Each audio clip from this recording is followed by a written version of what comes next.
Hi.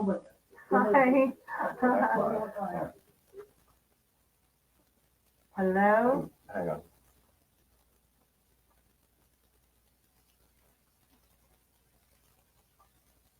And you're going to speak, right?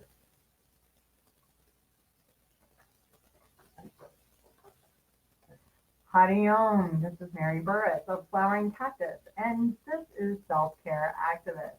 And the way we start this show is we ohm in. So if you're driving, please keep your eyes open, but otherwise you're welcome to close your eyes, bring your hands to your heart center, and let's inhale for Om.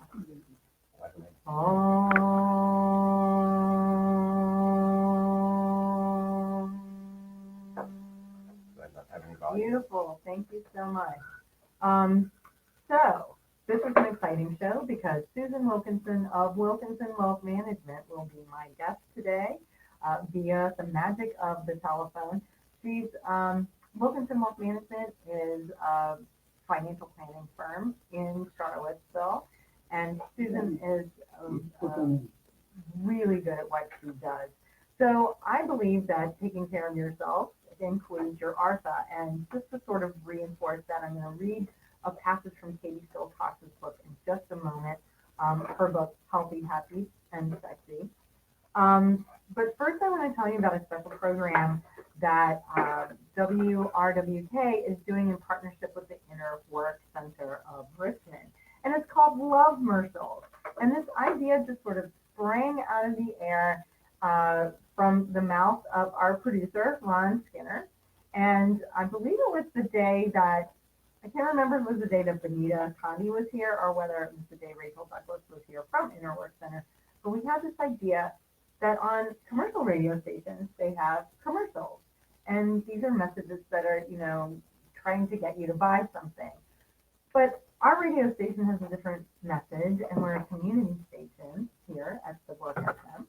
And so we came up with this idea of love commercials. So these are messages of encouragement, of positivity, of support that we're putting out on the airwaves and sending to the universe. But we're not making them up here at the station. What we want to do is encourage our listeners and other people to create these messages to send out. So then we'll record them and we'll put them into rotation and they'll play on the station. So they will be collected through the Inner Work Center, and I just want to tell you a little bit about that right now. So, and also you can do this right now. So for today's show, instead of just offering a question up about finances or money or something like that, what I decided to do is I'm going to ask you guys to send your tips about money and wealth or messages of abundance to our Facebook Live audience, to our Facebook Live page, and just write them in the comments section. And then, like I said, we'll record them and we'll play them and we'll send them. So Love Mercials are brought to you through a partnership between the Work FM and the Inner Work Center of Richmond. The Inner Work Center, formerly Chrysalis, is a 25-year-old Richmond nonprofit that promotes well-being through programs that inspire curiosity, cultivate mindfulness, and awaken the spirit.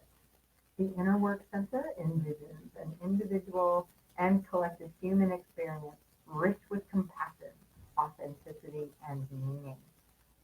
Information at www.innerworkcenter.org.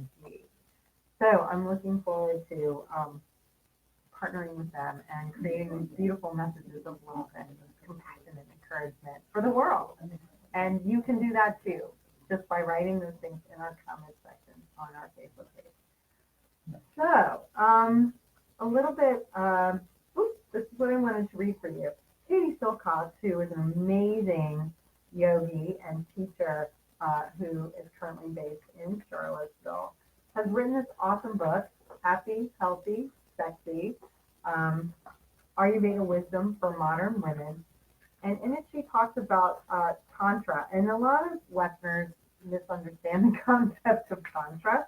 So I'm just going to tell you that there are 4 life goals in Tantra. And the first one is luscious, everyday pleasure, like living a sensual full life. And the second goal is, following your path to prosperity or for prosperity. The third goal is to have a purpose. And the fourth goal is which is called moksha, is meaning that you truly need nothing, or you need nothing, or you don't need anyone or anything to feel whole and complete. So this is what we strive for. So today, in the yogic sense of the word, we're going to look at artha, and artha is the means for prospering. So, like I said, my guest will be Susan Wilkinson of Wilkinson Wealth Management, and we'll be talking about just that. And I'll be throwing out a few facts about women and finances in a few minutes, which might be pretty surprising to you. Okay, so from Katie's book, life goal number 2, the means for prospering. The second goal of life in Tantra is artha, or the ways and means for prosperous living. Artha is related to the tools that help us move forward in life. A place to live, enough money to pay bills, good health, proper clothing, and even your iPhone are all examples of tools that help you move through life with more ease. Just as we want pleasure, we also love the feeling of abundance and good health. It feels good to rest easy knowing that our basic needs are met. It's hard to think about the meaning of life when we're pawning our jewelry or arguing with credit card company minions. Ayurveda encourages us not only to pursue financial abundance, but it also states that without a certain sense of ease around finances, our advancement towards knowing who we are is hindered. So why? Because if we're worried about finances, our mind becomes easily disturbed, fearful, and distracted. A similar thing happens with our health. If we are sick, it's hard to meditate, help our kids with their homework, or launch our dream business. Imbalance in artha occurs when we become greedy or too focused on materialism. When we have 13 shades of lip-plumping lipstick and yet feel positive we really need one more, we may have an accumulation problem. I'll never forget walking into my neighbor's house. She had amassed 157 stuffed animals. Shoes, still in their boxes, were stacked from floor to ceiling, wall to wall. She had a guest room full of purses, piled on virtually an invisible bed, price tags still attached to many of them. The primary motivating force in her life had become acquiring things. She had slowly built up a safety bubble composed of teddy bears, high heels, and handbags. I think that if we are honest, many of us have a little bit of crazy teddy bear lady inside us. Ayurveda teaches us how to embrace our love for stuffed animals without smothering ourselves with them. Artha can also be imbalanced when we mistakenly think that we need nothing. I know a few spiritual people who feel wrong or guilty for wanting nice things like a warm home, soft clothing, or a chocolate bar, even if it's organic and fair trade. This is the opposite end of the artha spectrum, and it is just as harmful for our total wellness. The lesson: it's okay to need things in moderation and for the purpose of higher good. Thank you, Katie Silcox, for that brilliant explanation of why it's important to pursue the means for prosperous living and prosperous life. So a couple facts I want to throw out to you before. Only 22% of U.S. women can answer 3 fundamental finance-related questions correctly. That's really bad. While women have made significant strides to close the gender gaps in education, employment, and even wealth, the gap in financial literacy is still glaring. So hopefully Susan will be able to give us a little bit of enlightenment on how we can change that. Also, research from First Round found that companies with a female owner perform 63% better than companies with all male owners. I'm just going to repeat that fact because there seems to be some myth in the still, and or currently is what I mean by still, this stands currently in this day and age that men are better at running businesses. I'm going to read this again.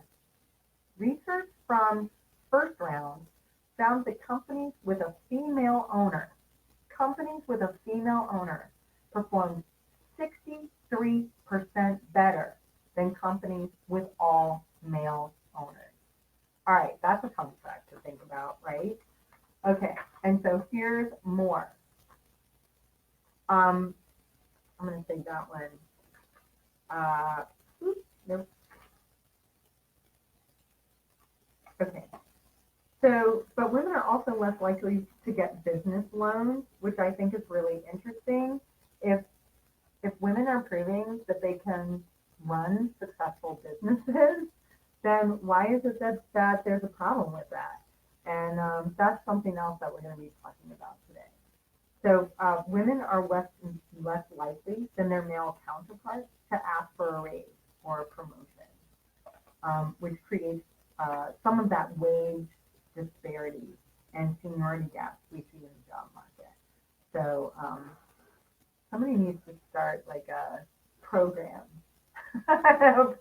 for, teaching women how to ask for a raise so we can make that gap a little skinnier. So just to let you know, I'm here today with Stephen Johnson, who's producing the show today. Thank you, Stephen. Thank you. Yay! He really is here. And, this must be Susan calling in now, maybe. I just wanted to let you know that a colleague of ours here at WRWK, it's his birthday today. And so the birthday gift that I give to my friends is singing happy birthday. So I'm going to do that a little bit later. Because Susan has called me. All right. Yep, I'm ready. Hi, Susan. Hey, Mary. How are you? I'm fine. How are you? Awesome. Thank you so much for agreeing to be on the show today. I just wanted to remind you that I'll be taking station breaks throughout our conversation, so just FYI. I'm really excited to have you on today. So let's just dive right in. So the first question I would like to ask, the first question I want to ask you is, can you give a little bit of background for our listeners and our viewers on you, like what you do and how you got to that place? Oh, wow. How long do you have? How long is this radio program? What I do, I'm a certified financial planner, and I own my own firm in Charlottesville, Virginia. We have about 7 employees here. We manage about $160 million. Wow. So we focus on financial planning and investment management. I've been in the business since about 1996, but I got interested in the business because I had a very unconventional father, and my father was adamant that his daughter was going to, learn about money and what made things tick, and I used to follow him to work in the Treasury Department. Oh, wow. So, that is, so from a young age, I've been interested in economics. I majored in it at college, then went on and got my MBA, and then, turned around and got into this business when I was in my 30s. And now I own my own firm. I've owned it for about 11 years and would never do anything else. Awesome. And I just want to say, for those of you who don't know Susan or don't live in the Charlottesville area, she's an amazing inspiration to business women everywhere she goes. And your Wilkinson Wealth Management also sponsors 10K, isn't that right? In Charlottesville? We didn't do that. We did the women's 4-miler last year. Mm-hmm. We do, the whole office. Everything we do is all about giving back. Mm-hmm. So, when you first get started off in business, there's not a ton of money, and you can't really do a lot because any profits are going right back into the company. But we've gotten to the point now where, we do as many charity events as possible. We just sponsored, in fact, what I was at today was an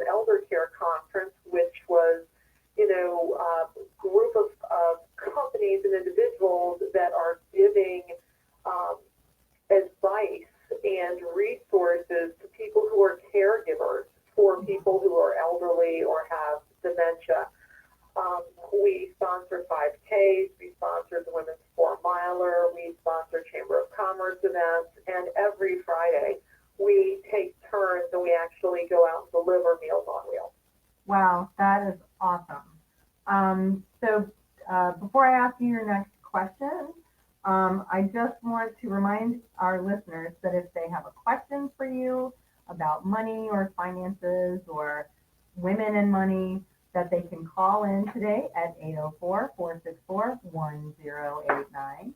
Or if you would like to ask a question, maybe you just don't want to be on the phone, you can write in the comments on our Facebook page. We are live on Facebook at the WRWK FM Facebook page. So you can write a question or a comment in the comment space.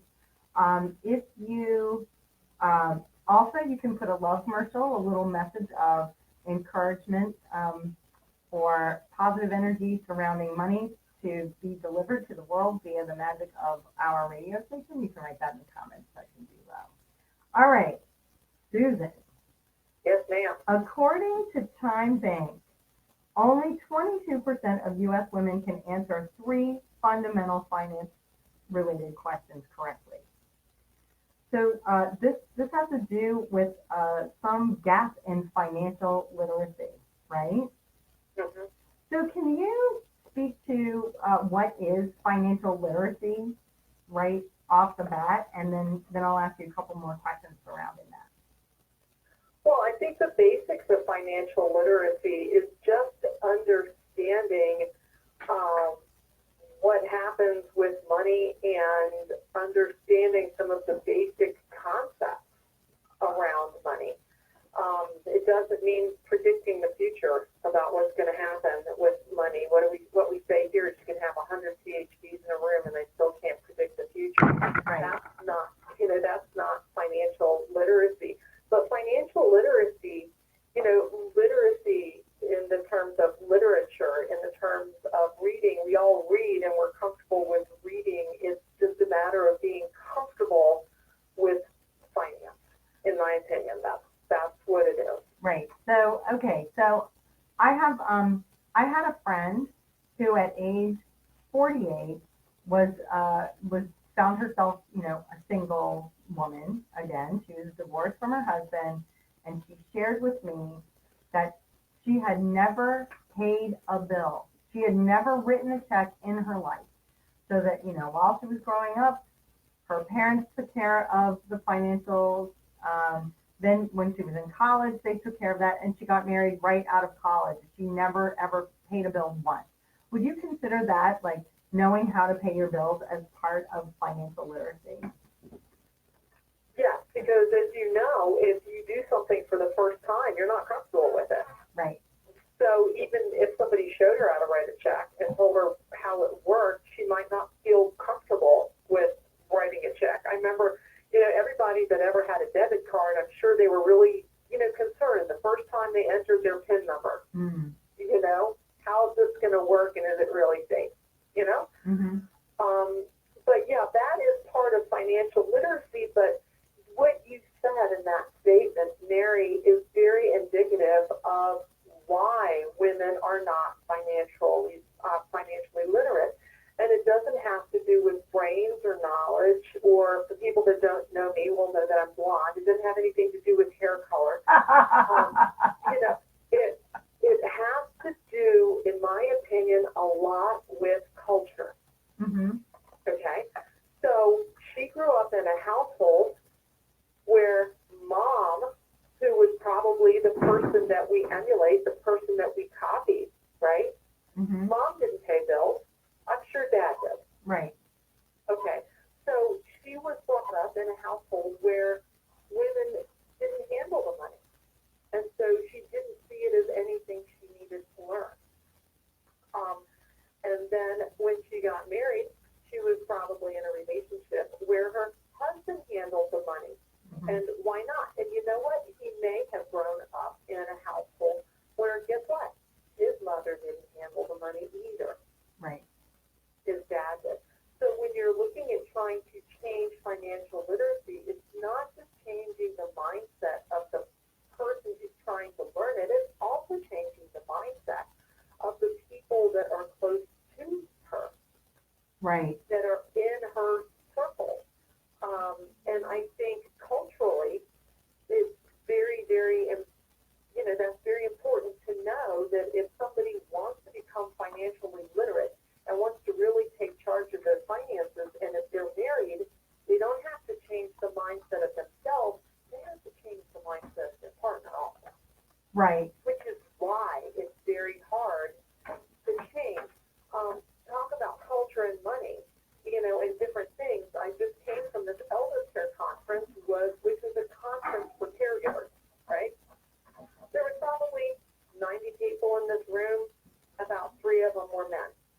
Wow. That's it. So all these women are caregivers. That's what we do. We're nurturers. Right. I went to, a lot of people don't know this, but I'm a registered financial advisor with the NFL Players Association. I didn't know there was such a thing. That's pretty awesome. Hello? Yeah, I'm here. Oh, okay. Okay, so back in April, I went to a conference in San Diego for the NFL Players Association. 120 people in that room. Guess how many of them were women? 3. 3, that's right. Including you. You know, so one's caregivers, predominantly women.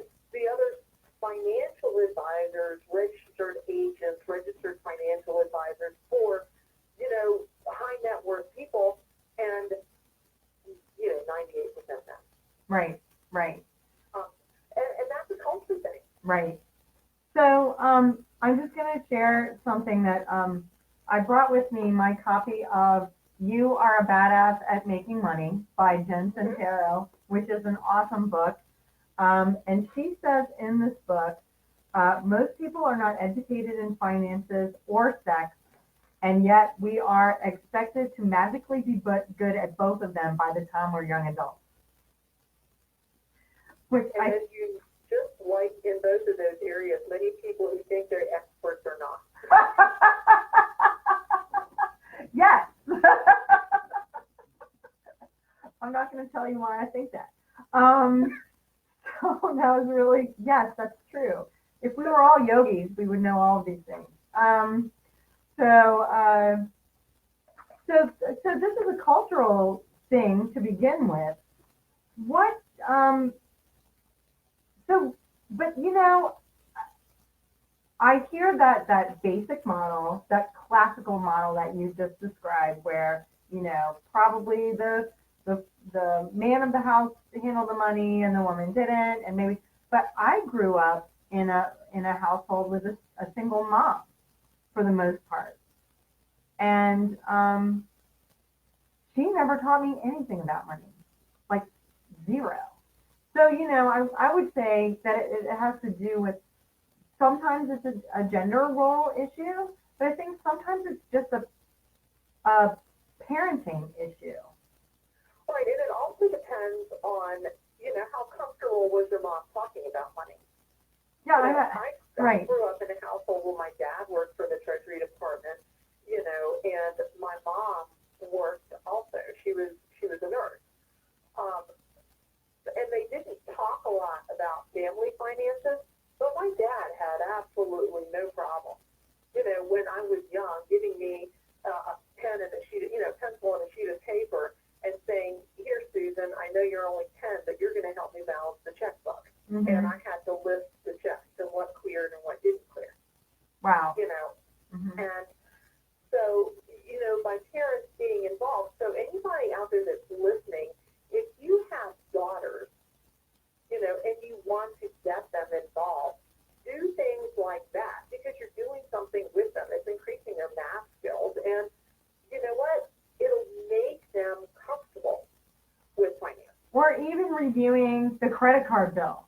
Like, yeah, look how much, you know, like sometimes you get the credit card bill and it has like a chart, like a pie chart, and you can see in different colors how much money you spent on food, how much money you spent on entertainment, how much money you spent on auto, travel, you know, et cetera, so on, right? mm-hmm. That's, I think, also really, I remember the first time my bank offered that, and I got that chart, and I was so excited to see it. I was like, wow, here's a picture of how we're spending our money. We can really look at this and figure out what we can change, you know, if we want to. Right. And I thought, wow, this is really pretty. Now these nice colors. Like, not that that's important, but I respond to that, you know, from an artistic point of view. And it was really great. It's like, oh, okay. Yeah, but just to know, like, how the money is spent and what's going on with that, I think are invaluable lessons to get kids thinking about that. Right. It's just like, if you want to plan for your retirement, you know, and if you want to budget and you want to make sure that you're secure in your retirement, you have to know how much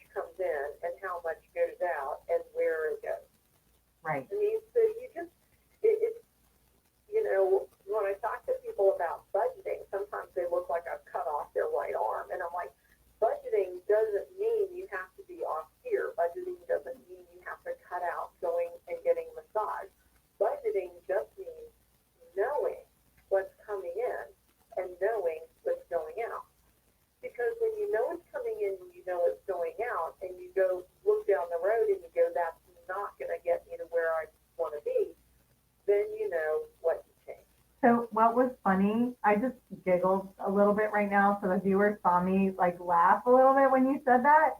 But the reason I was laughing is like Susan said, cut out the massage, and of course that's the last thing I would tell you to cut out. Like, cut out your Starbucks. Keep the massage. That would be, go out to eat a few times less and cook at home, but keep the massage would be my advice.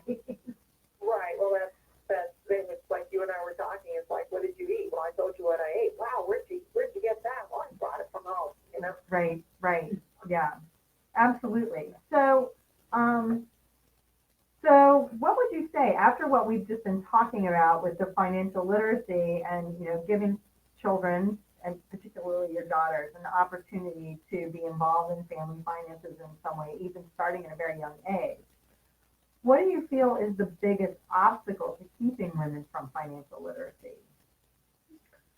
I would say that maybe they haven't found a good teacher that they can trust. Mm-hmm. Because there's lots of stuff out there, but Mary, some of the things that you read about finance is insane.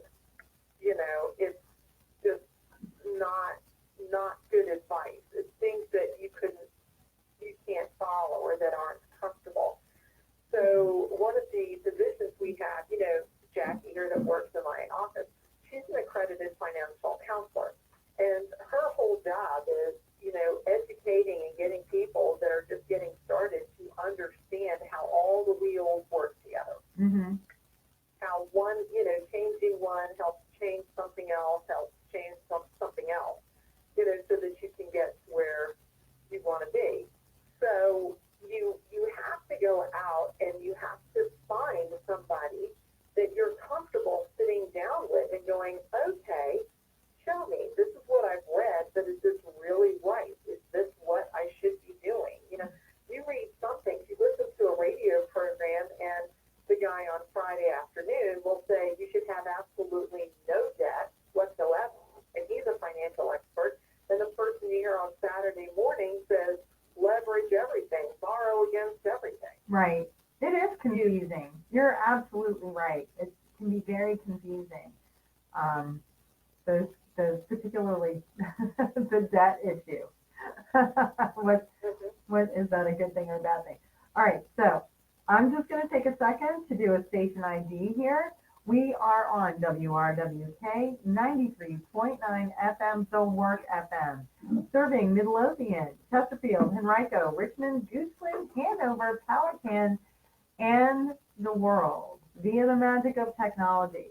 You can stream us live on theworkfm.org, internet on the website. You can also watch us here on the Self-Care Activist on the Work FM Facebook page. Come on, Ron. Ron's about to walk by me for those of you who are watching on Facebook. And so I totally forgot what I was doing. Yes, you can call us with a question at 804-464-1089. That's 804-464-1089. Or you can just choose to write a comment or a question on our Facebook comments on our live Facebook feed today.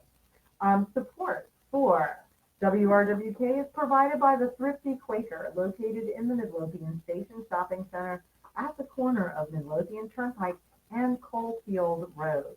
The Thrifty Quaker sells donated items to support the work of 12 varying, mostly local charities each year. This month, the Thrifty Quaker supports Bright Hero, or Pause to Read. This group provides therapy dogs to schools and libraries where children can read to the friendly canine. Information at thriftyquaker.com. I'm Mary Burris, and I am on the Self-Care Activist today. Susan Wilkinson of Wilkinson Wealth Management in Charlottesville is my guest via the telephone, and we are talking about financial literacy for women. We are talking about the importance of being prosperous and how this is not just a practical matter, but also a spiritual matter as well. So, Hi again, Susan. Hi. Thank you again for being on the show today.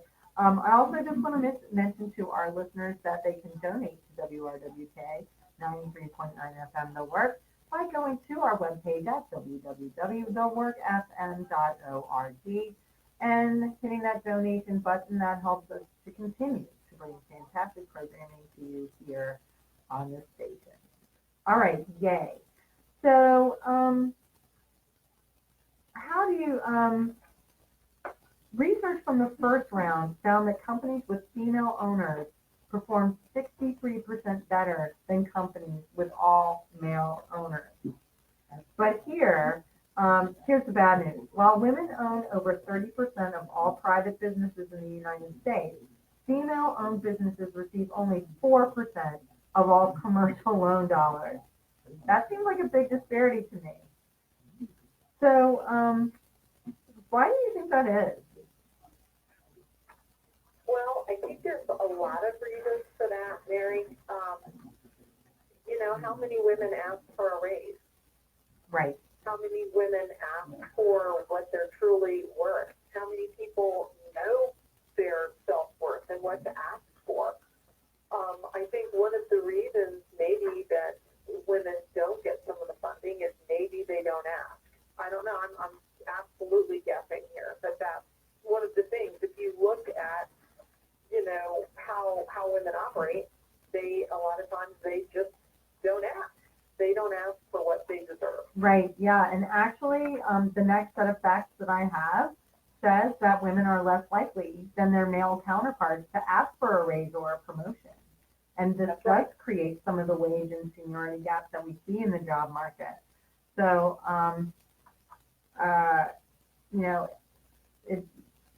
it might be a good time for our listeners who are working outside of the home or are working for someone rather than owning their own business, like to find out what is the average pay for their position. You can do that with a Google search, right?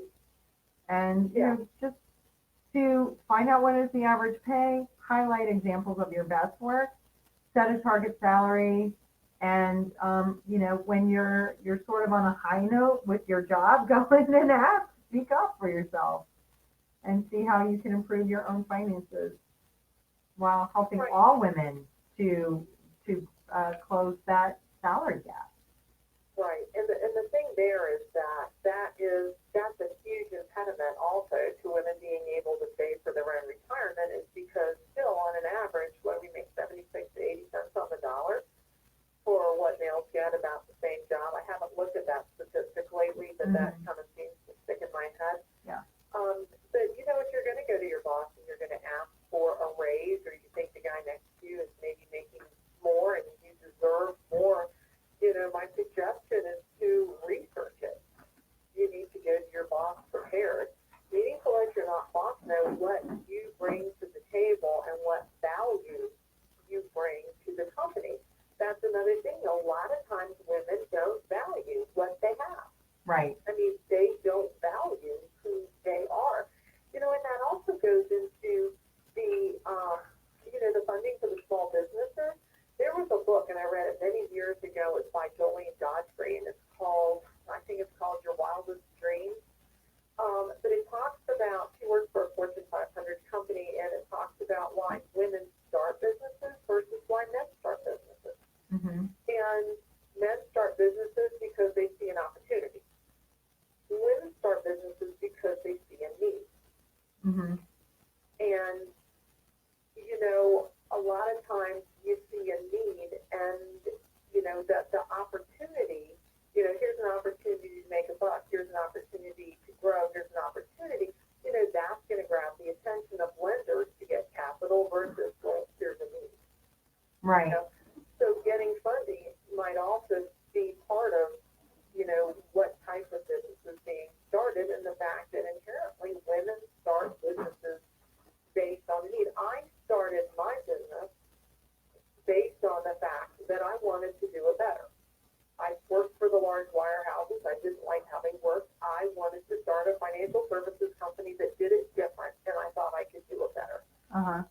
So in what way different? Like, share with me what's different about what you do in your company than a typical financial planning company.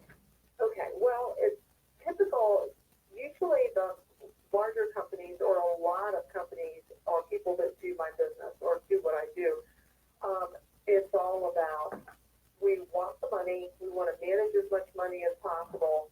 You know, if we can beat the S&P by 0.25%, we've really done you right. You know, it's all about that. And I thought, you know what, if I take your money and manage it and I beat the S&P by 0.25%, it doesn't do you a hell of, it doesn't do anybody any good if you die and you don't have to write a life insurance so that your spouse can, pay off the house and put the kids through college.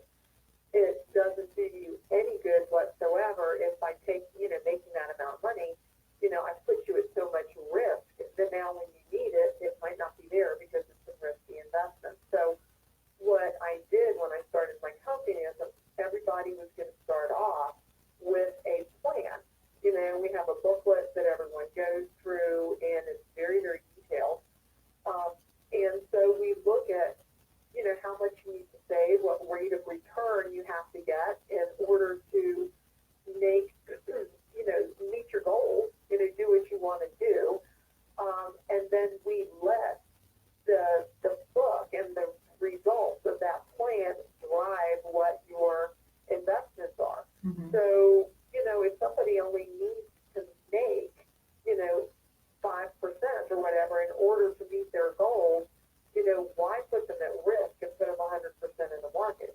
So the plan drives the portfolio, and the plan is front and foremost, not just the investment. Right. So it's kind of backwards based on what a lot of companies do. Yeah, so I'm just going to speak to my personal experience.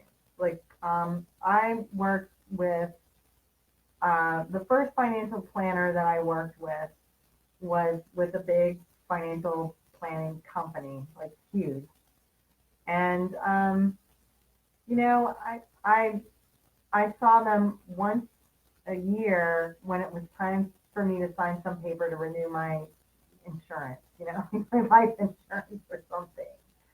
And I just felt like, they didn't really understand me as a person, and that I wasn't even a real person to them. They don't remember anything about me. They didn't know anything. And it just felt very impersonal, and I wasn't happy with the way my money was being managed or, how it was growing or what it was doing. So, I was really excited to find Wilkinson Wealth Management, for example, and work with you, where I felt like this person really is taking the time to get to know me and what I need and giving me advice that's tailored to me instead of just a formula. Does that make sense? Right. Yeah. Yeah. And that's, we do that and people say, what, it's so great that you do that, but I think that's what everybody should be doing. I think that's what every money manager, financial planner should be doing. And that kind of segues into one of the other sections that we wanted to talk about, Mary, was, what if you want to become financially literate, and I said, you need to find a teacher. You Right. need to find somebody you're comfortable with so that you can, sit down and talk with them and learn, what do you look for in a financial planner? And another thing is how do you find a good financial planner? I heard something today, and I thought it was really interesting. And it has to do, what sequoias are. They're a huge tree, right, Yeah. in California. Mm-hmm. They're massive, Right. right? Do you know that their roots only go about 10 feet deep? Wow. You know what keeps them standing up? Their roots are intertwined. With the other sequoias. Yes. So, in order to be successful like this, I said, women, let's all think of us as big redwoods, let's think of us as big sequoias. We have to network with other women. Pick other women that are successful. Pick other women that you know. piggyback off of them, but get to know them, get to network them with them, build relationships, find out who they're using and who they're comfortable with. That's really interesting. You should say that because it reminds me of something my former classmate, Jane Dykers, and forgive me, Jane, if you're listening or watching, I've forgotten your married name, said to me when we were just having just a bunch of girls from my class at collegiate were having a lunch. This was several years ago, and she said, why, why all these guys are successful from our school? Because they network with each other and they support each other. Like they help each other out. They go play golf and they talk about their latest, investment and that's, you should go buy this stock or you should, talk to this person or whatever, oh, I've got a new client for you. They help each other. And she said, why don't we do that? Why don't we do that as a class? Why don't we do that as a girls' school? Why don't we do that as women? And that's a really puzzling question. And I'm wondering, I have a theory on that, and that is that's just not how we've been trained to roll. I think society has traditionally sort of pitted women against each other in terms of going back to competing for the, let's go back a few thousand years and competing for the healthiest, caveman who's bringing in the biggest chunk of meat or whatever, and I just don't, I think women traditionally, in our culture have worked together towards causes, unified causes, but not necessarily help each other out to be successful. Does that make sense? Or do you agree with that or disagree with that? I'm going to be neutral on that. Okay. I don't really know. I also think the culture is that a lot of times women stayed at home and raised kids. Mm-hmm. And men went out and worked with other men. Right. And so when you look at that historically, men have always been, they've been the guys on the golf course. They've been, with their buds around the water cooler. They've been, in teams or packs or whatever you want to call them. Right. Sharing together. ideas and stories and romance or whatever. And, women stayed at home. We dealt with the kids. We raised the kids. When the kids got older, then we had to take care of our parents or our spouse's parents, And so there was a lot of stuff at home, which doesn't give us the opportunity to go out. If I told my mom, when I was growing up, and, Mom, you need to get out and go onto the golf course or something with some of your women friends, she would have looked at me like I had three heads. Because there wasn't time. Mm-hmm. Because even though she was working, she was still cooking, cleaning, and carpooling us kids, and making sure we got our cello lessons and went to choir and got to church, and she sewed all our own clothes and things like that. So right. her work group as a nurse, she met and talked to them at the hospital, and believe it or not, she still has nurse friends that she met in the early '60s when she came to the States. Wow. Still keeps in touch with them. But where's your mom from? Other than that, networking has never really been, something that we've done to get ahead, whereas I think guys have used it in the workforce to get ahead. Right. So it's just not it's just not really part of our culture, and this is something we need to cultivate. I find that even when I go to networking events, I feel like, geared towards women, sometimes I feel like the women there are looking for me to, buy something from them, or, they're looking at me as a potential customer rather than as a partner in elevating us all up. So anyway, I'm just going to take a second to do a station ID here. This is Mary Burris. The show is Self-Care Activist. I'm interviewing Susan Wilkinson today of Wilkinson Wealth Management. Our theme today is taking care of your ARTHA, which is your money or your things that help you to prosper. This is an element of Tantra and the four things that we strive for every day. And so that's what we're talking about. This is WRWK 93.9 FM, Community Rainbow. Radio. Hello. It is kind of a rainbow, though, when you think about it. Building a bridge, city to county, left to right, neighbor to neighbor, engage, volunteer, support. Find us on Facebook at The Work FM and on our website. You can call us at 804-464-1089. If you've got a question for Susan Wilkinson about finances, you have a comment about finances or money or why it's important to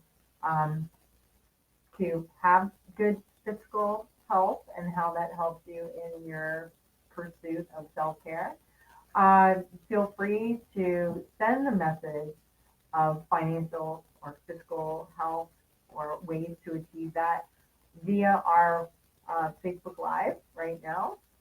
And you can support the station at www.theworkfm.org.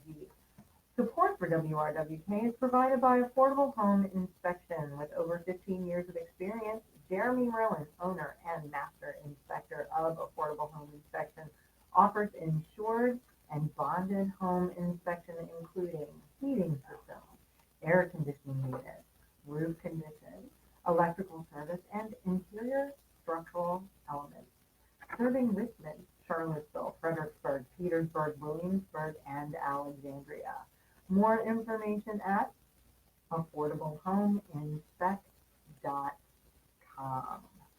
All right, awesome sauce. Susan, are you still there? I am still here. Awesome.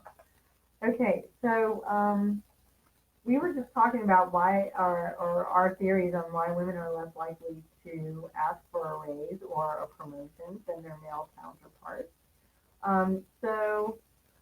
Here's something that I'm really curious about too. So according to my research, women own more diverse portfolios, trade less often, incur fewer fees, and are less likely to panic sell in a downturn than men.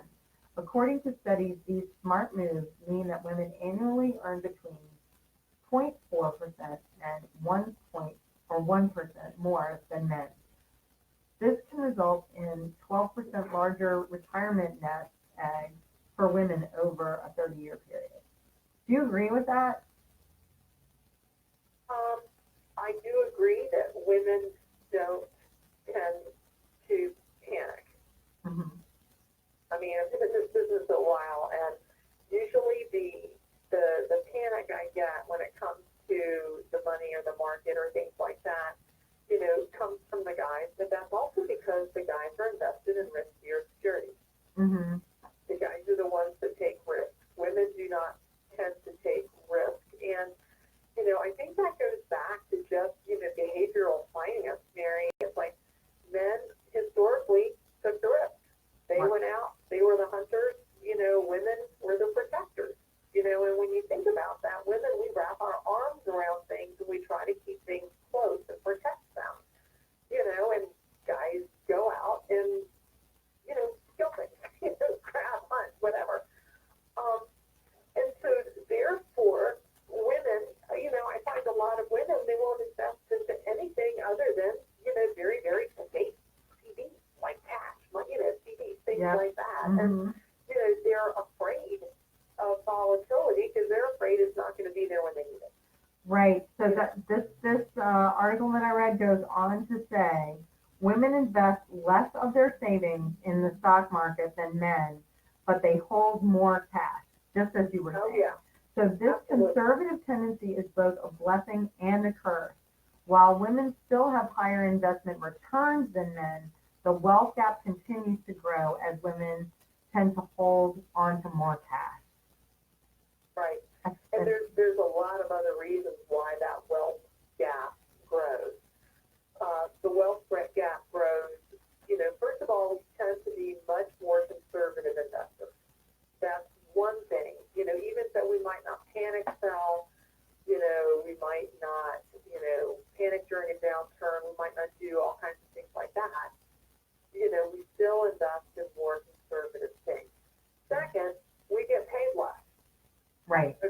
off the bat. average.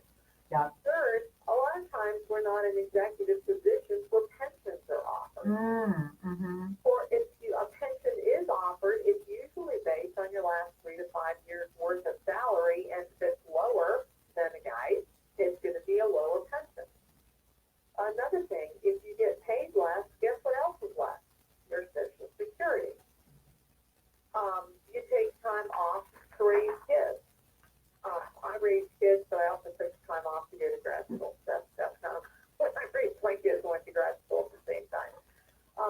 But we also, there's so many people that I have now that I work with, they're talking about, I got to get my kids through high school so that they can get into college, and my mom's in the nursing home, and so now I'm having to take money out of the college funds to make sure that my mom can still stay in the nursing home. So, not only did it take care of kids and take time off, a lot of times they cut their hours back so they can take care of aging parents.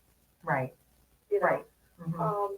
And you add that all onto the top where we're living 5 to 7 years longer than our male counterparts. It does not make, it makes the outliving our money a very big reality. Right. Mm-hmm. Women should be more aggressive than men because of all these things, because we just don't have as much to invest. However, we're not. Our Right. psyche, our protect mode keeps us from taking that risk. So how do you counsel women knowing this? Like when a woman comes to you and they want, they're in this circumstance, they're in it with all these factors. They're making less than their male counterparts. They're fearful of investing in risky investments or higher risk. I won't say risky, that's incorrect. Higher risk investments that would have higher returns. They want to hold on to more cash. And retirement's going to be smaller, you're probably going to live longer. How do you advise your clients? I know everyone's an individual, but just a general, how do you get them to sort of let go of some of that cash and get into more aggressive investments, or do you do that? And sometimes you can't do that. Mm-hmm. Because there's something that I call the pillow factor. And the pillow factor is I can give my clients the best ideas in the world, but if they can't sleep at night, it is not the right idea for them. So, your retirement and not outliving your money is all about cash flow. It's not just investing in riskier securities. It's about cash flow. So if they can maintain a good enough cash flow by reducing debt or maybe reducing your spending, most women that I talk to, if I go, you know what, you're going to outlive your money if you keep investing like this and if this keeps going on, they'll look at me and they'll go, okay, where can I cut my spending? Not where can I generate a higher rate of return, where can I cut my spending? And so that's where we talk. A lot of times when I'm talking to guys and I go, if you keep going, you're going to run out of money. He's like, okay, where can I get a bigger return? What else can I invest in? What can, things like that. Very, very different mindsets. Neither one is right or wrong because in the end, it's all about cash flow. Mm-hmm. And if you can make the cash flow work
people in finance. In fact, they think they're experts, but they're not.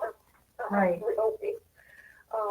You know, in the financial part, trust, but verify. And there's all kinds of places that you can check, because a lot of people that call themselves financial planners are not. They're just selling product. Mm-hmm. And so you need to get with, somebody who's going to listen and go, okay, you're not comfortable investing in higher risk things. Well, then we need to take another course of action. What else can we do? Mm-hmm. Mm-hmm. So, do you think we've covered like the strategies that you recommend for women to save enough money for retirement?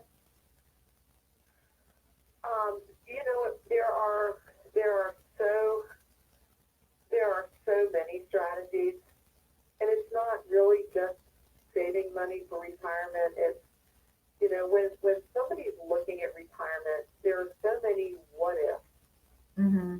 that could happen. And it's also looking at the what ifs. If they're married, it's like, okay, and maybe the husband's the main breadwinner. It's what if he loses his job? What if he becomes disabled? What if I become disabled? So just saving for retirement encompasses more than, just what's my income stream going to be in retirement. And that's why, when you go to all these calculators online and they go, well, this is what you have and this is what you put away. And if you earn X amount and you save for X number of years, then you should be fine. So what's your number is not really a good answer, because that's an illustration. It's not a plan. It's just a linear illustration, assuming that the rate of return is always going to be the same and inflation is always going to be the same and no problems are going to happen. Right. Right. So, a plan is something completely different. So if somebody's looking and really concerned about saving for retirement, find a planner, sit down and have them do a plan based on your needs. I tell people my job is to step into your life and be you for a while, and figure out how to make it work. Taking what you've got, not telling you what you should do, but taking what you have and what you like to do and adjusting it and changing it in a way so that you can have what you want going forward. Awesome. All right. So give me 1 second. I have a question for you in just a moment. I'm doing another station ID here. Here we are. This is WRWK LP 93.9 FM, the Work FM, servicing Midlothian, Powhatan, Chesterfield, Henrico, Richmond, Duplin, Hanover, and the world via the magic of technology. We are community radio, building a bridge, city to county, left to right, neighbor to neighbor. Engage, volunteer, support. Find us on Facebook at The Work FM and our website, www.theworkfm.org. I'm Mary Burris. This is Self-Care Activist, and I'm speaking with Susan Wilkinson today of Wilkinson Wealth Management in Charlottesville, Virginia. And we are talking about self-care and understanding about finances and how that is super important, especially for women. Coming up next week, Al Condy will be here. No, wait, that's wrong. Sorry. He's going to be here on the 19th. You love it when Al is here. You know you do. He's so awesome. Coming up next week on the Self-Care Activist, I will be interviewing Angeline Hart of Gorilla Love, and she is amazing. She is a dating coach and a true inspiration. She's like the mom who gives you the advice about dating, the mom you never had that gives you advice about dating. She's super awesome, so I'm really excited to be talking with Angeline. Okay, so one more little thing. If you would like to donate to WRWK, you can do that on our website at www.theworkfm.org. If you'd like to call in with a question for Susan at 804-464-1089. That's 804-464-1089. Or you can post a question on our Facebook page, and that'd be totally awesome. Or you can also send a love commercial, a little message of love and support concerning finances and self-care to everyone in the whole world today on our Facebook feed. Okay, Susan, thank you again for being on the show. Again, I'm Mary Burris. This is the Self-Care Activist, and this is Susan Wilkinson of Wilkinson Wealth Management, financial planner. Okay, so speaking about finances and self-care, why is it important? Why is it an act of self-care to be aware of your financial situation? I couldn't hear you. Oh, why do you feel like it's important to, from a self-care standpoint, to know about your finances and have an understanding about finances? Well, I mean, there's all these situations you were talking at the very beginning of the show about your friend who got divorced in her 40s, I think, and she's never written a check. Mm-hmm. The other thing is that when you don't know about something, it's very easy for you to be taken advantage of. I mean, yeah. How many people like shopping for cars? You know, Right. What's the saying? It's like, sales would love to see women shop for cars because it's easy to pull the wool over their eyes, right? That's the traditional viewpoint, yeah. Same thing goes with the money. It's very easy. And it's not just women. I just was, reading online. There was an attorney down in Florida who built 20 different NFL players out of millions of dollars because he was, selling some kind of scam investment. So, it's not just women that can have the wool pulled over their eyes. And, finances and financial literacy can be very intricate. There can be all kinds of moving parts. So if you don't have the basics, you're not going to know if somebody is just selling you a bill of goods. Right. And I think about, how important it is to be involved in your finances first off. Because, you hear horror stories all the time. I have an acquaintance who just, sort of let her husband handle all the finances. And he, they decided they were moving to California. He wanted to move to California. They lived in Virginia. And he bought a house in California, packed her up and the kids, sent them across country to the house in California, and then called her on the phone and said, I'm not coming. He had moved all of their joint accounts into his own account, so she was left with nothing. Even the house in California was in his name. Yep. And, she thought she knew this person. And you hear these sad stories all the time. Well, that's horrible. That's a horrible situation, and I'm assuming there was other dysfunction going on in that relationship, right? But there are also cases where you have these very loving and caring relationships, and then all of a sudden one spouse dies, and the other has no clue of what the financial situation was. Well, it's not just dies, Mary. Just we were talking about how, women typically live about, 5 to 7 years longer Right. than their male counterparts. Mm-hmm. Well, if that is, one of the things we were listening to today at this, at this elder care conference with Jane Foy at WINA, and she was talking about how her husband was diagnosed 6 years with vascular dementia. And what that has done, there are so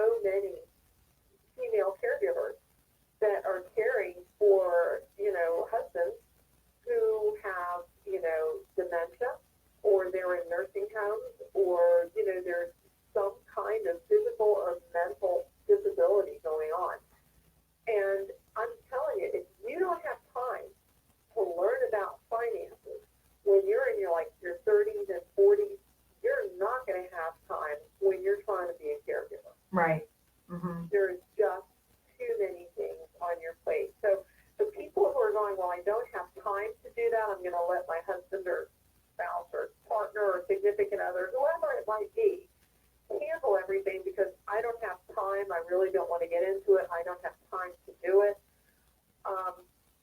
You know what? As time goes on, you don't have more time. You have less.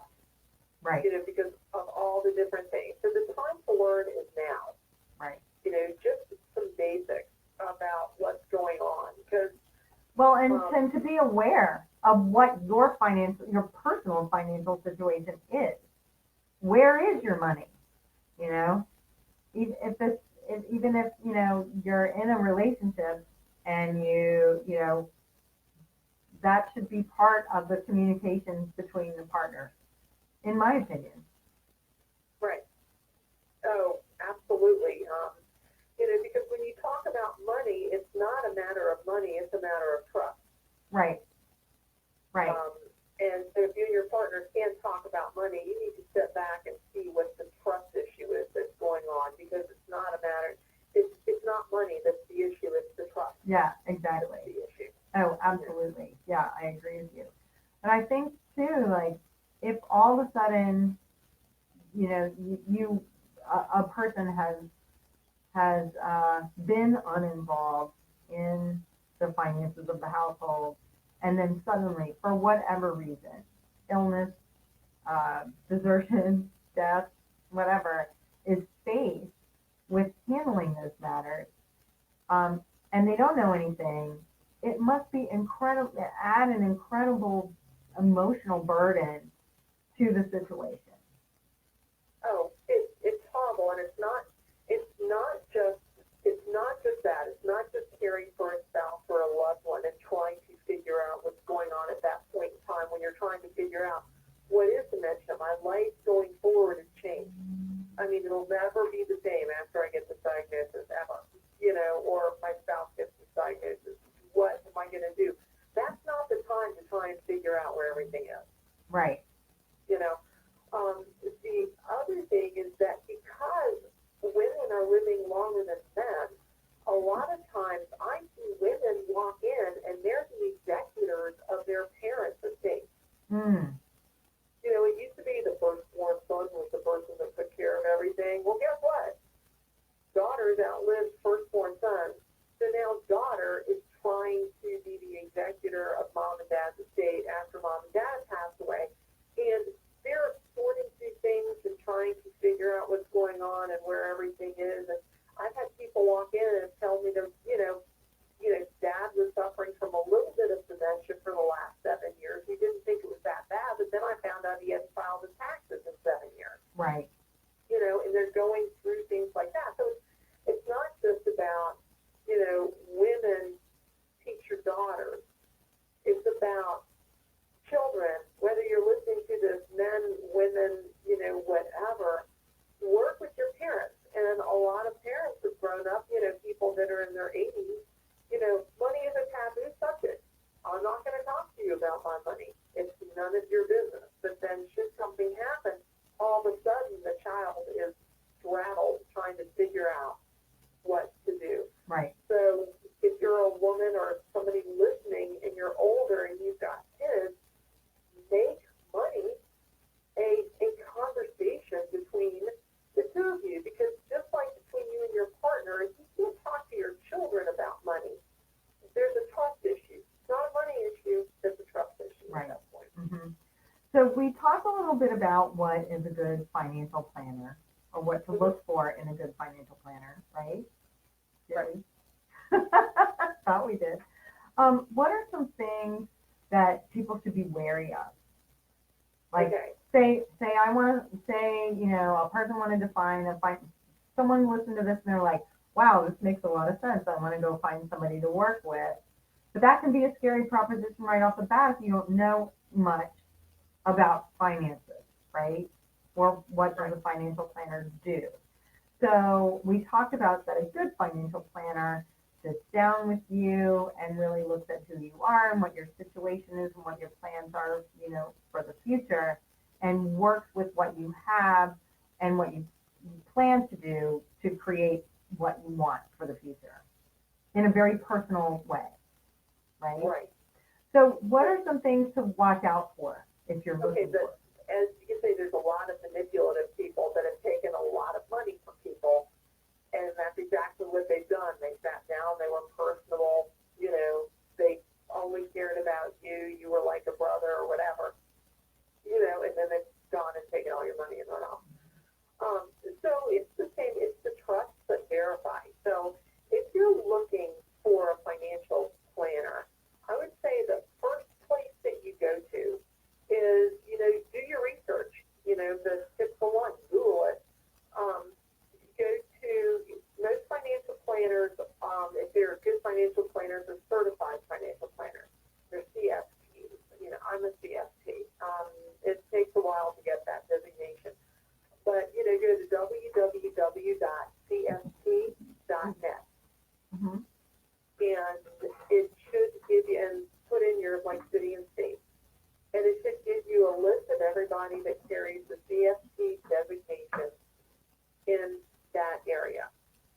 And when it gives you the list, it also tells you if there's a minimum amount of money, if they will work with, it tells you if they will work on an hourly or consulting business, it will tell you if there's no minimum, it will, all kinds of things like that. So that's one place to start. Then you want to go, and if you want them to also manage money. So let's just say, and I have this happen quite a bit, people who've never managed their money, they have a parent who is a doctor passed away, and all of a sudden they've got $2 million, and they're flipping out because they've never, had $50 to their name. Maybe they were a teacher or a single mom, just struggling or whatever. Now all of a sudden they've got money. It is really a terror point for them. Mm. So what to look out for, go to www.cft.net. If you want somebody to manage your money, and you can get a couple of names, just go online and look and see, financial advisors, and then take their name and go to broker check at FINRA, FINRA.org. That's F as in Frank, I as in iceberg. Regulatory authority, and anybody that has any kind of what we call a ding, complaints, investigations, and things like that.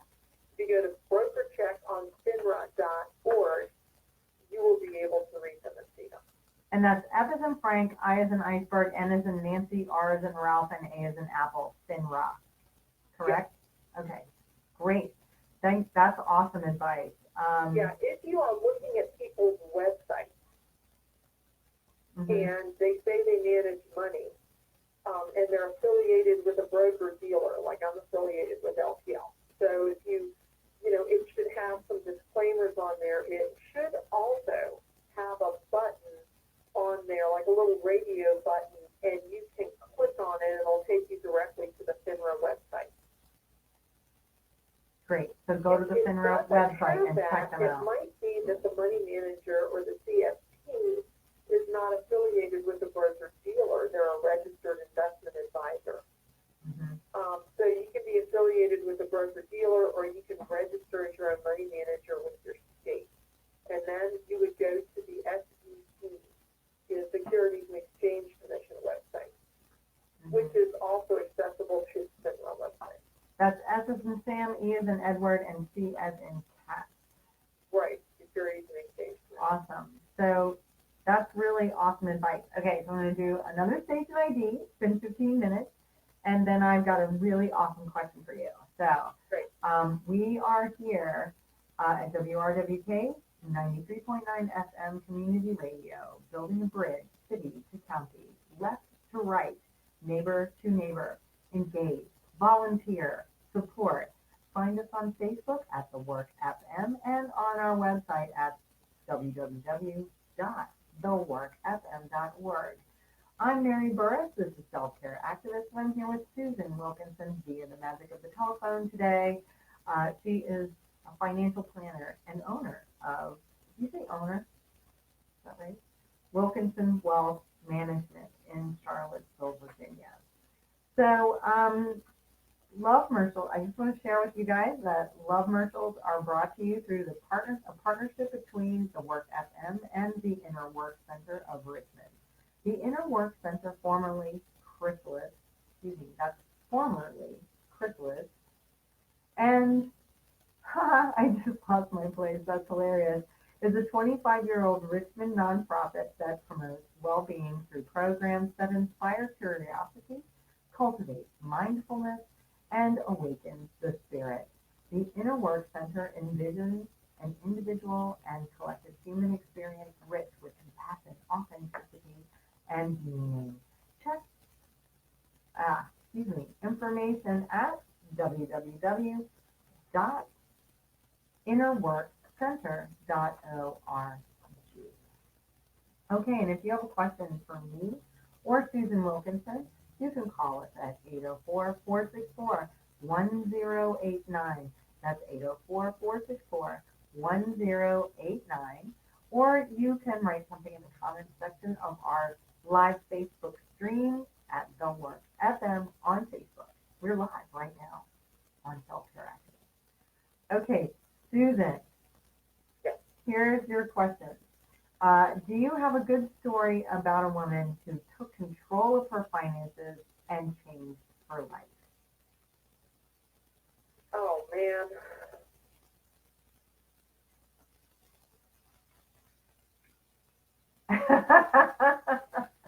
So I'm sure there are plenty of examples of people that you've helped over the years.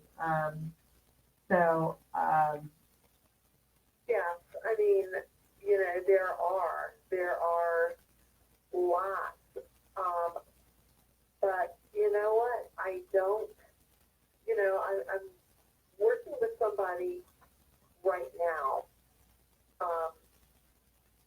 that, when I met her, a couple of years ago when she became a client, she just had a small part-time job. She'd gone through the course. She had lots of credit card debt. Her part-time job didn't allow her to put money, into a 401k or savings plan. And working with her on, doing the plan, going, if it keeps on like this, it's not going to happen. It's not going to work. It's just not going to work, She has paid off all of her credit card debt, got a full-time job now. Her outlook, she lost weight. She looks great, because it does give you, when you are financially independent, that means you're not financially dependent on anyone else. And it's amazing when I do these questionnaires for women, one of the main things that they say is, I never want to be a burden on my kids, when I get older. I never want to have to worry about that. And so when you're financially independent, you can go forward being confident that you can take care of yourself. Right. But she has, in fact, she fell and hurt herself not that long ago, and she had to be out of work for a while and going through rehab. But because she's paid off all her debt and had a really good nest egg, she was able to pay for medical expenses cash, any over and above, the deductible and stuff like that. Mm-hmm. And now she's looking at retiring and buying a house on the beach in Myrtle Beach. Oh, that's fantastic. See, that's a fantastic story. Thank you so much for sharing that. That's really encouraging and I think, very realistic for a lot of people who are listening. So thank you so much for sharing that.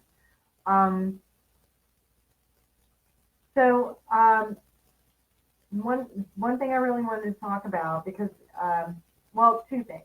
So that story that you just shared with us, that this woman has changed, she's gained confidence in herself. I think this is what the Tantra tradition is telling us about that. It's we're responsible for prospering. We're responsible for thriving because it gives us that confidence that allows us to be generous, to do things for other people. When we're frightened, about where is our next meal coming from, are we going to be able to pay our bills, then that inhibits our personal growth. And so this is why yogically it's important to prosper, to thrive. So thank you for that wonderful illustration of that. Right. Well, and the other thing too, Mary, when you take control of your financial well-being, and you start thriving financially, you give yourself choices. Right.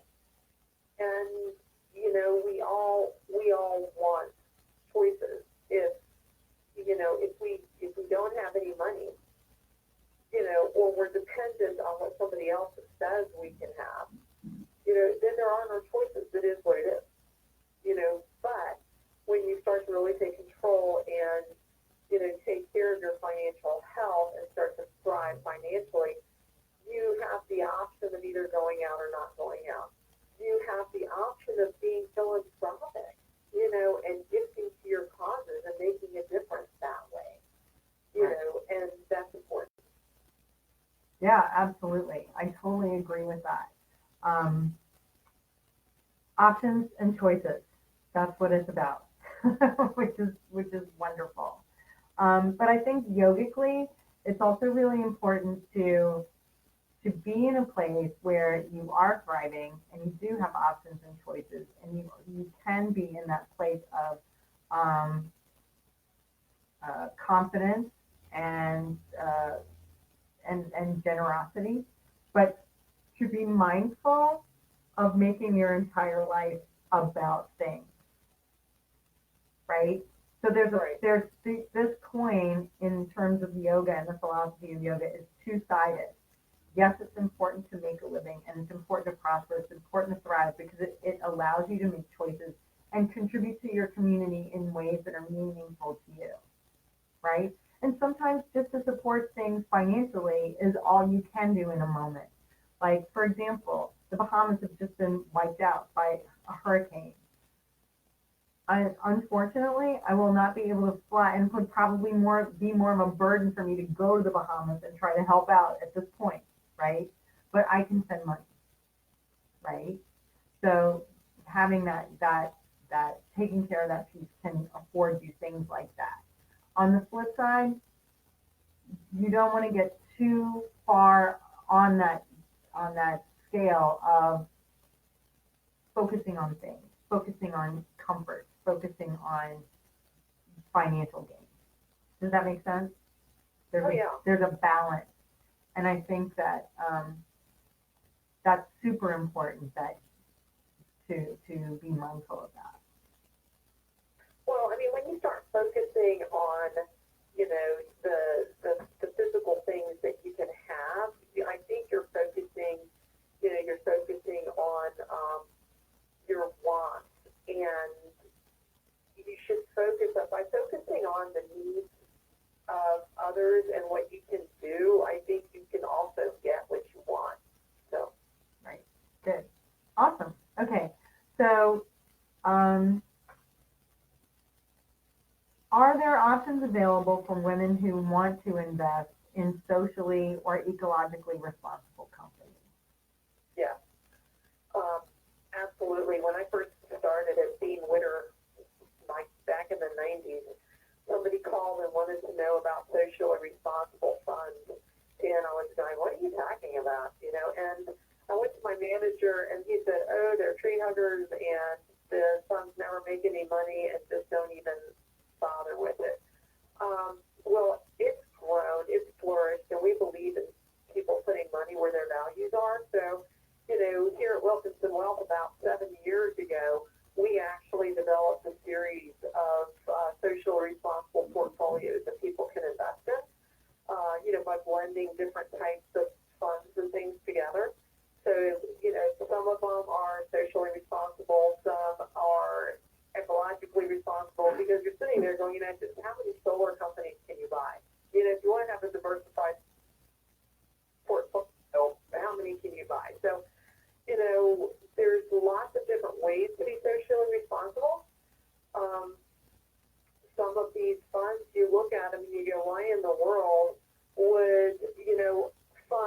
hold like Coca-Cola or Pepsi or something like that, a socially responsible fund. Why would they do that? You know, why would that be in a socially responsible fund? Well, you know, some of these companies out there, even though we might not like the product, you know, they're some of the largest suppliers of clean water in the world, and clean water is such a huge need for some of these third world countries. A lot of times there's stock inside socially responsible funds so that, you know, people who are on the, we get a seat at the table, we get a seat at the board, so we can help force change, help, you know, the companies be better companies. So there's lots of different ways to invest, you know, whether it's environmental. Some people think socially responsible is just no alcohol, tobacco, or firearms. Mm-hmm. Most socially responsible funds don't hold those, you know, but there's other socially responsible funds that just have wind power. Some of them just have, you know, clean energy. Some of them just eliminate fossil fuel. So it depends on what you want, but there's lots of ways to invest in socially responsible funds. Awesome. Thank you so much for answering that question. So we have a question from a listener/viewer. What about folks who are not likely to retire but want to protect their house from medical debt? I'm not really sure what the question is there. I'm thinking what they're talking about is Medicaid planning. And Medicaid planning, there's lots of things that are out there, and that all depends. The thing is it all depends on your own situation, and that's a very specialized area of estate planning. But you have to be very, very careful about some of the attorneys, and I like attorneys. I work with a ton of attorneys, but some attorneys, just like some financial planners or financial advisors, they're really just in it to sell you a product. Mm-hmm. You know, they're in it to sell you this type of trust and this type of thing and this type of that. But there is, you know, protecting your house from medical debt. If you're talking about Medicaid planning, Medicaid, you know, if Medicaid is for people that are destitute and they just don't have enough assets. But the thing is you've got a husband and a wife and they own a house jointly, and there's really not that many assets. In the husband's name, and he ends up in a Medicaid, maybe long-term care facility. They can't take the house away from the spouse. She still has to have a place to live. Mm-hmm. You know, there's all kinds of layers and rules and regulations about how to do that. My advice would be to, on that, if you're interested in Medicaid planning, is to find an attorney, a good estate planning attorney, not just one that does Medicaid law, but a really good estate planning attorney, and talk to them about that. Awesome. Thank you so much for that advice. And thank you, Chris, for sending in that question. So now I have some information from Anne. I'm not sure what Anne is asking here, but I will read this. And Anne, if you are listening or still watching, if you can send me your actual question, that might be helpful.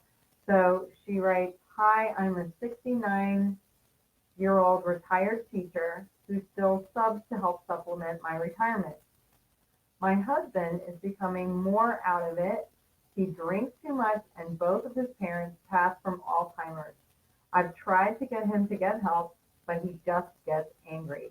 I don't know what," and then it sort of stops the message. She says her home is paid for, but she doesn't want to lose it. And now there's some more message coming.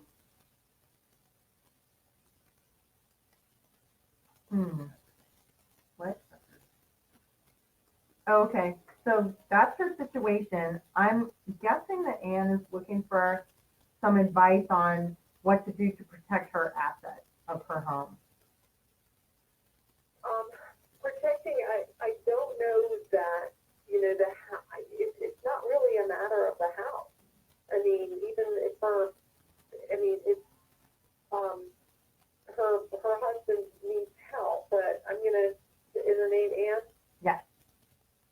Hi, Ann. I just wanted to let you know that I double majored in economics and sociology, and one of my first jobs out of college was as a drug and alcohol counselor at a detox unit in a psychiatric center. So I'm pretty in tune with, alcohol. You sit and drink too much and he becomes angry. Well, yes, that's what they do. But, how do you protect your assets? Are you concerned if he goes into a long-term care facility, which it doesn't sound like he's going to do anytime soon? How to keep your house from a lien from being on your house. Same thing. It's very, very hard for me right here to give specific information. This is a legal question because yes, and she just texted in, Susan, she just texted in, do I need a lawyer? That was her question. Yeah. Yes, she does. She does need a lawyer. If she is in the Richmond area, I would be more than happy to research and see if I can get some names for her.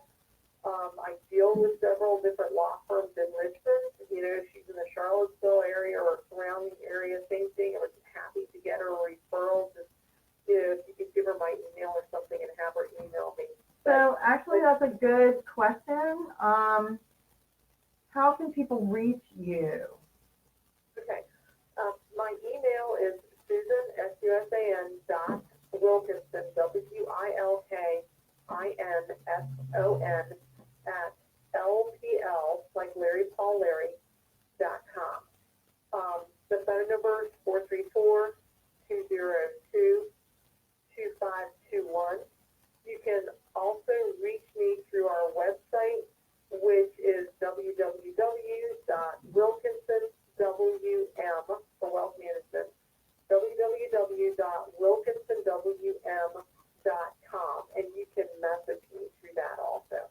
Awesome. I believe that my amazing producer, Stephen Johnson, is putting that information in the Facebook comment feed right now. So if you are interested in continuing conversation with Susan Wilkinson of Wilkinson Wealth Management, you can do so through by just going to the Self-Care Activist show for today and finding that feed, and that information will be there.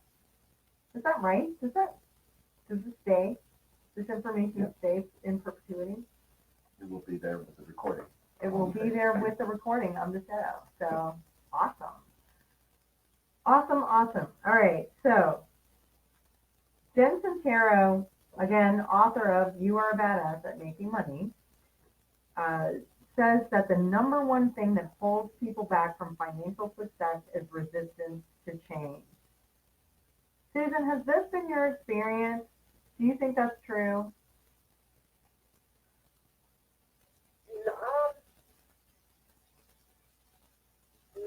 Not necessarily, not financially now. I mean, when we do planning for somebody, we're charts and graphs, and we go, if you do this, then this will happen. If you don't do this, then this will happen. And when they see the results of their actions, most women are like, okay, let's move forward. Let's change. But remember what I was talking about, that cultural thing. It's like, you might have, especially if she's part of a relationship, it's not just her changing, it's also changing the mindset of whoever she's with, because their culture and their upbringing might have said, women shouldn't be involved in this. I'm going, me as the breadwinner, I'm going to take care of it. Mm-hmm. And so it's not just changing her, it's changing the people around her also. So it's harder to do, but it can be done. Awesome.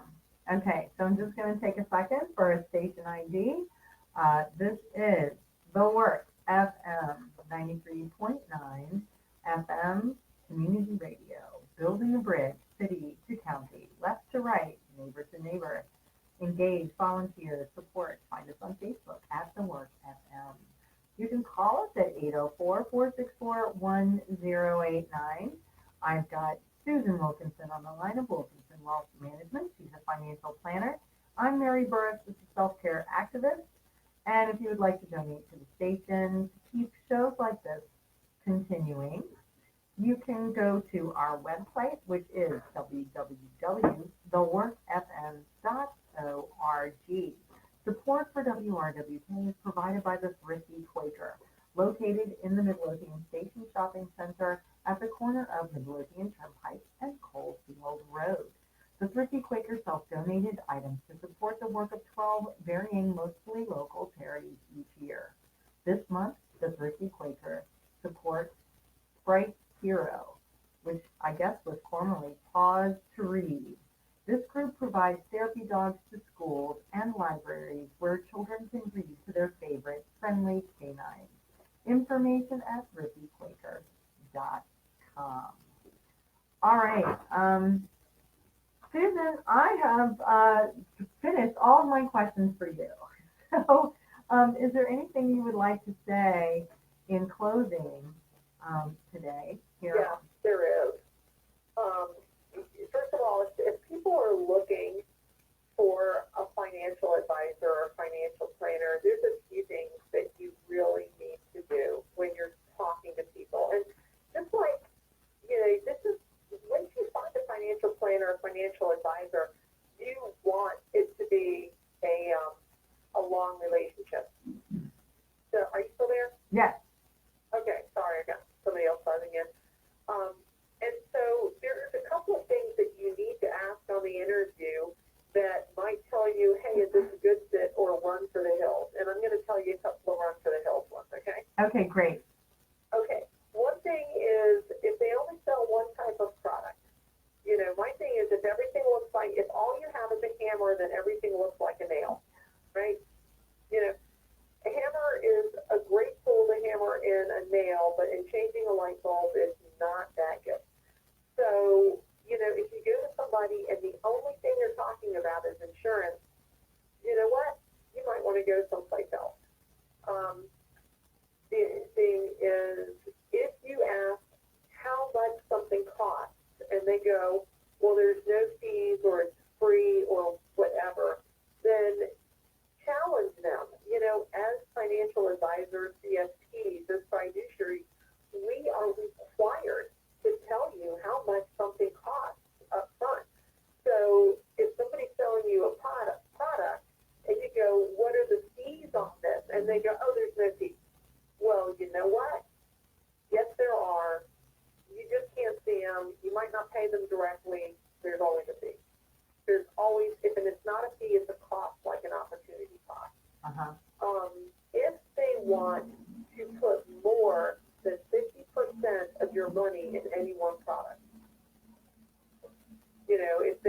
I can't tell you how many people walk through our door and they've been to somebody and they come and they go, can you help me? And I look at it and I say, no, I can't. There's nothing I can do because you're 100% in one product that's not liquid and I can't get you out of it. So if you go to somebody and they say, well, we're just going to take all of this and we're going to put it in this one thing over here, then you say thank you very much and you find the next person on the list, go down the list. If you have looked at their U4 and maybe there's a ding or a little notation for maybe a bankruptcy or writing off a loan or something like that, don't be afraid to talk to them about it. Because in 2009 and 2010, there was a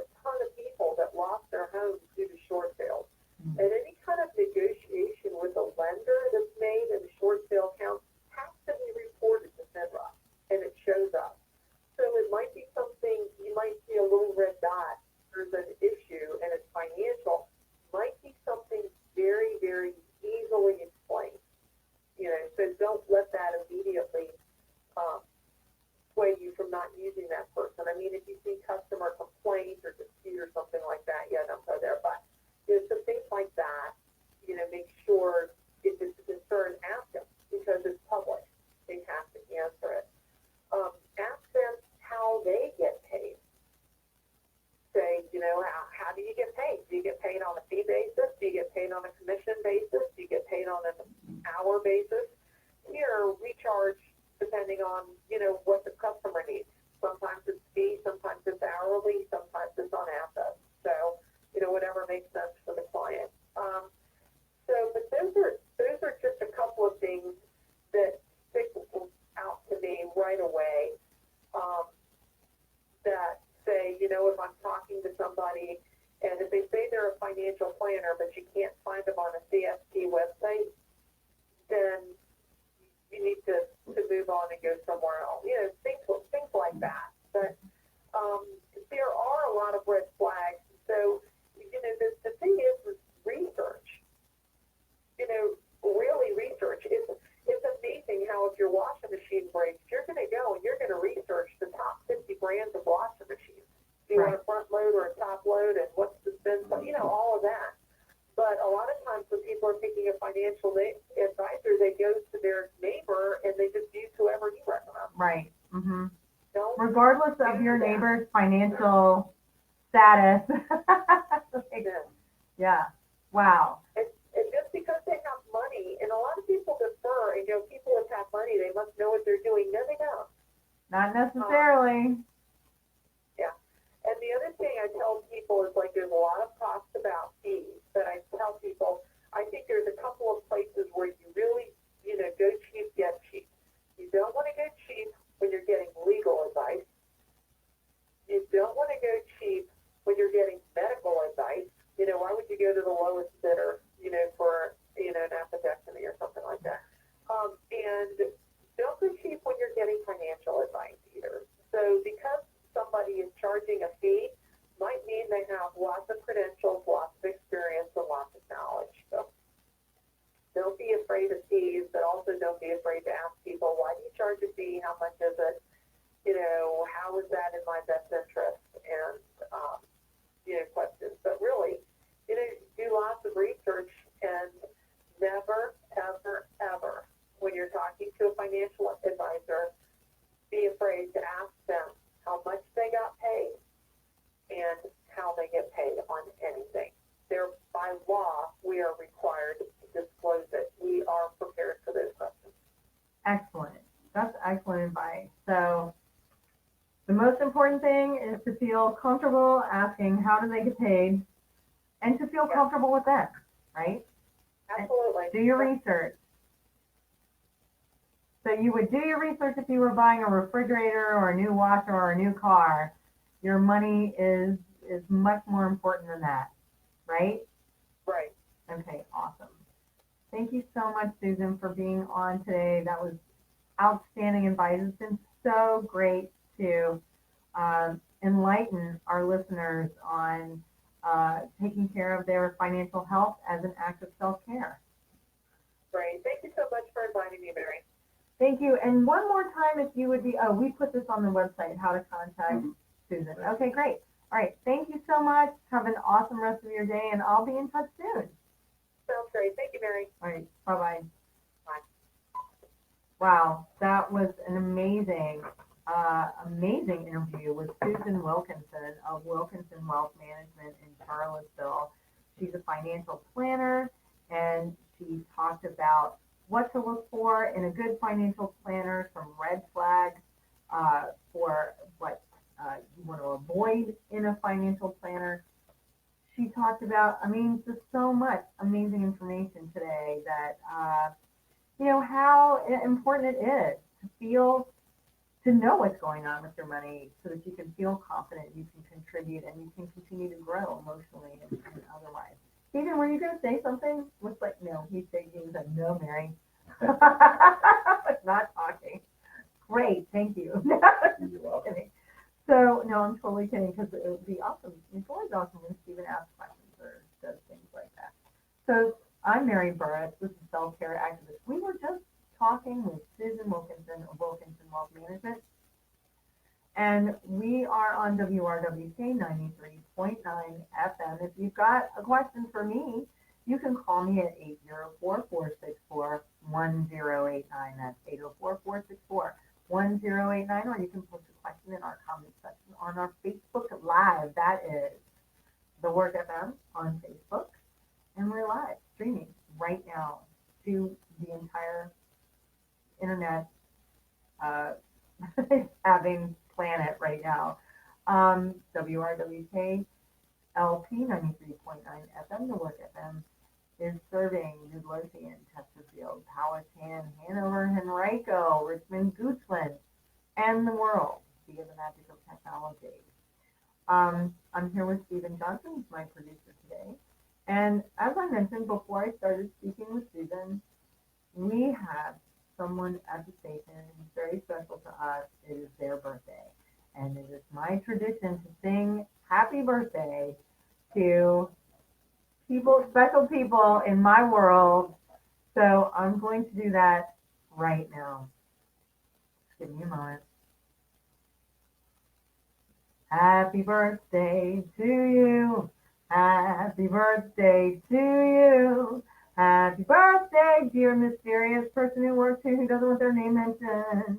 Happy birthday to you and many more. Thank you. Thank you so much. And thank you for having a birthday so I got to sing on the radio today. Great work. Thank you, Ron. Thanks for that shout out from the other room of the studio. So next week, my guest will be Angeline Hart of GorillaLove.com. She is a dating coach and relationship coach. She has a great personal story, and she's the mom you always wanted to give you advice on dating. She has a great quiz, the Gorilla Love quiz, and she's just really funny, and I adore her. What else can I say about that? I also want to tell you about a new thing that we've got going on here at WRWK. It's a partnership with the Inner Work Center, and we're doing something called Love Commercials in response to commercials. So we're a community radio station, and our mission is building a bridge, city to county, left to right, neighbor to neighbor, and getting people to engage and volunteer and support the station and just be part of a greater community. And we thought it might be really awesome to send messages of encouragement and support and love out to the universe in opposition to, buy stuff kind of messages. So you can contribute to our Love Commercials collection. Love Commercials will be, you can just post your Love Commercial, your message of love and caring, right on our Facebook page for Self-Care Activists right now as we're streaming live. And we will take those messages and we will record them, and they will go in rotation on the station. And those messages and those positive vibes will be sent out to the universe via the magic of technology. So today I requested you to send tips about money and or wealth or messages of abundance to our Facebook Live audience and in the comment section of our Facebook Live. So that's the Work FM on Facebook. Or you can call in with your love message. That would be awesome too. 804-464-1089. That's 804-464-1089. And also, thank you, Ron, for reminding me that people can also show their love for the station by sending money to the station, by donating to the station. So if you appreciate the work that's going on here at WRWK, Work FM, on any of the shows, any of the information that we broadcast daily out to you, or the self-care activists for that matter, please feel free to go to to consider a donation. Information for donating is at www.theworkfm.org. That's www.theworkfm.org. It takes about $60 a day to support the station, and we would just love to have your donation to help out with that expense. So feel free to do that. We'd love it. Love commercials, back to that, those positive messages of love and support. are brought to you through a partnership between the Work FM and the Inner Work Center of Richmond. The Inner Work Center, formerly Chrysalis, is a 25-year-old Richmond nonprofit that promotes well-being through programs that inspire curiosity, cultivate mindfulness, and awaken the spirit. The Inner Work Center envisions an individual and collective human experience rich with compassion, authenticity, and meaning. Information at www.innerworkcenter.org. All right, awesome. So actually, I believe that Ron Skinner was someone who came up with the idea of love Mercels. Isn't that right? Right. Yeah. So thanks, Ron. Love Mercels are a brilliant idea. Taking on the spiritual community. Taking on the spirit. I don't know that we're taking on the spiritual community. That would imply that we're like, not in alignment with the spiritual community. That we're against, like fighting against it. I think we're moving with the spiritual community. Yes. As opposed to capitalism, this is love-ism. As opposed to capitalism, this is love-ism, is what Ron just said off my. Need some work. Yeah, we're getting there. Totally getting there. All right, so earlier in the show, I read this passage from Katie Silcox's book, Healthy, Happy, Sexy, Ayurveda Wisdom for Modern Women. And Katie is a yoga teacher in Charlottesville. This was a best-selling book. She teaches people all about Ayurveda, particularly women. And I just wanted to touch on this again from a yogic perspective. Artha is the life goal, the second life goal of Tantra, which is the type of yoga that he promotes. And it means acquiring a means for prospering. And that includes anything that you need to prosper. So clothing, shelter, food, your iPhone, automobile maybe, if that's something you need to prosper, whatever it is. And that it's our responsibility for having those things so that we are in a place where we can pursue self-actualization, where we can be of service to others. And this show, Self-Care Activist, is all about taking care of ourselves in a meaningful and really good way so that we can be of service in a multitude of ways to others. And, it really, the impetus for this show was Rachel Douglas's speech at the last keynote for the Inner Work Center. And she was talking about that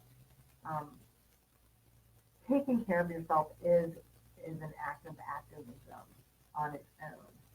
And that modeling self-care is something that's really important to her. And I think that's really important because,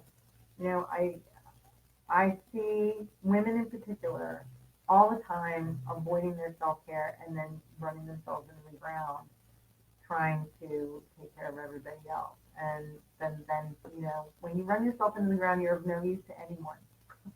So let's focus on taking care of ourselves. All right, I wanted to talk about the station sponsors for a moment. So people like you sponsor this station and keep it going. So please, if you'd like to make a donation today, information is at www.theworkfm.org. Support for WRWK. See, when you record these messages ahead of time, you can edit out all the flubs. And trust me, professional voiceover artists like myself flub up often, but then you have the magic of the recorded message where all those flub ups are glossed over. So I'm going to have some water and I'm going to read this again. Thank you for your patience. Support for, and now I'm going to read this really beautifully. Ready? Support for WRWK is provided by Thrifty Quaker, located in the Midlothian Station Shopping Center at the corner of Midlothian Turnpike and Coalfield Road.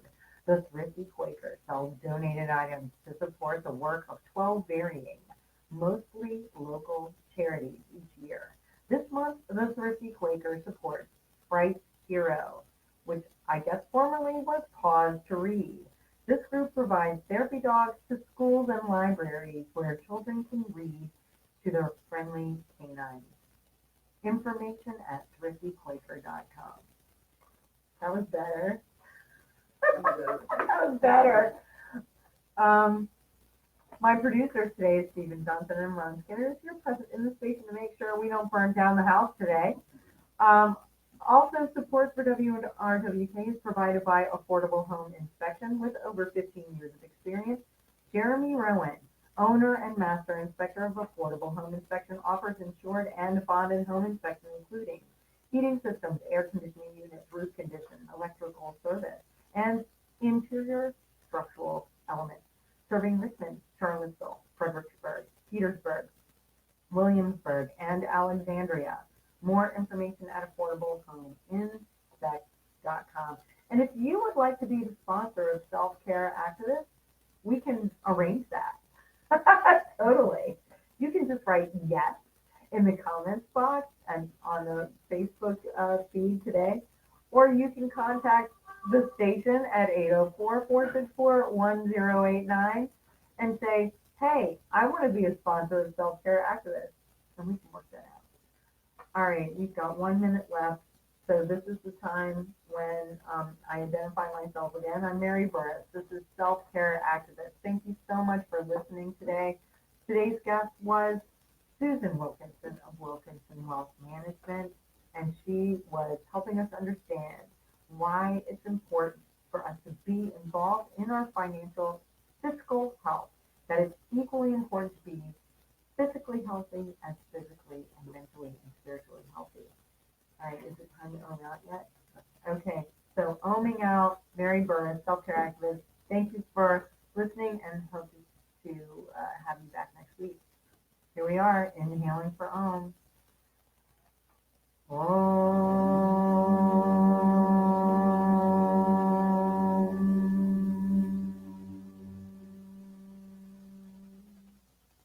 I know.